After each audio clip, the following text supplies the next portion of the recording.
Hello all, new year ഒക്കെ അല്ലേ, ഒന്ന് അടിച്ചു പൊളിച്ചിട്ട് വരാം. പഠിത്തത്തിൽ നിന്നൊക്കെ ഒരു ദിവസത്തേക്ക് ബ്രേക്ക് എടുത്ത് നേരെ ഫോർട്ട് കൊച്ചിക്ക് വിട്ടു. എന്റെ ഒരു ഫ്രണ്ടിന്റെ വീട്ടിൽ നിന്നാണ് ഇറങ്ങിയത്.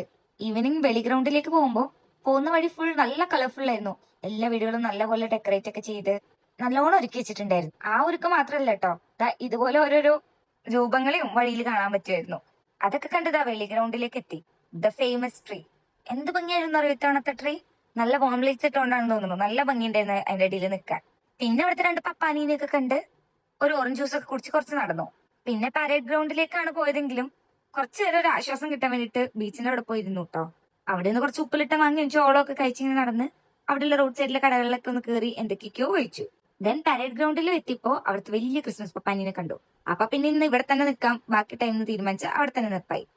അവിടെ സൈഡിൽ ഡിജിയും പിന്നെ അരുൺ ഗോപന്റെ ലൈവ് മ്യൂസിക് ഷോയും എല്ലാം ഉണ്ടായിരുന്നു.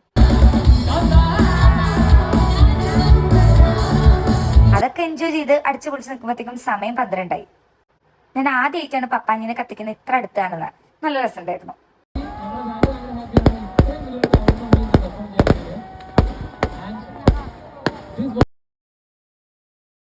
അത് കഴിഞ്ഞ് പിന്നെയും ഡി ജി ഉണ്ടായിരുന്നു 1 hour. അതൊക്കെ അറ്റൻഡ് ചെയ്തതിനു ശേഷം വീട്ടിലേക്ക് പോയി. വീട്ടിൽ തിരിച്ചെത്തി കിടന്നപ്പോഴത്തേക്കും 4 മണിയായിരുന്നു. അത്രയും ലേറ്റ് ആയിട്ട് ഉറങ്ങാണ്ട് തന്നെ പിന്നെ രാവിലെ എഴുന്നേക്കാനും വൈകി. പിന്നെ തിരിച്ച് എന്റെ വീട്ടിലേക്ക് എത്തിയപ്പോൾ വൈകുന്നേരം 4 മണിയായി. പിന്നെ ഞാൻ അപ്പം തന്നെ ചെയ്തൊരു കാര്യമുണ്ട്. എല്ലാ വർഷവും ഞാൻ എനിക്ക് വേണ്ടിയിട്ട് ഒരു ലെറ്റർ എഴുതും. A letter to my future self. സാധാരണ എല്ലാവരും വേണ്ടി തലേ ദിവസം തന്നെ ഞാനത് വായിക്കാറുണ്ട്. ഇത്തവണ ഫ്രണ്ടിന്റെ വീട്ടിലായതുകൊണ്ട് അതിന് പറ്റിയില്ല. അപ്പൊ ഞാൻ ഇപ്പൊ ഇരുന്ന് വായിക്കാണ്. അത് വായിച്ചപ്പോൾ എനിക്ക് മനസ്സിലായൊരു കാര്യമുണ്ട്. 2024 എൻഡ് ചെയ്യുമ്പോൾ I was so much confused.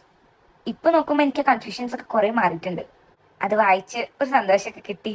എന്താ അടുത്ത വർഷത്തേക്കുള്ള എന്റെ ലെറ്റർ എഴുതുകയാണ്.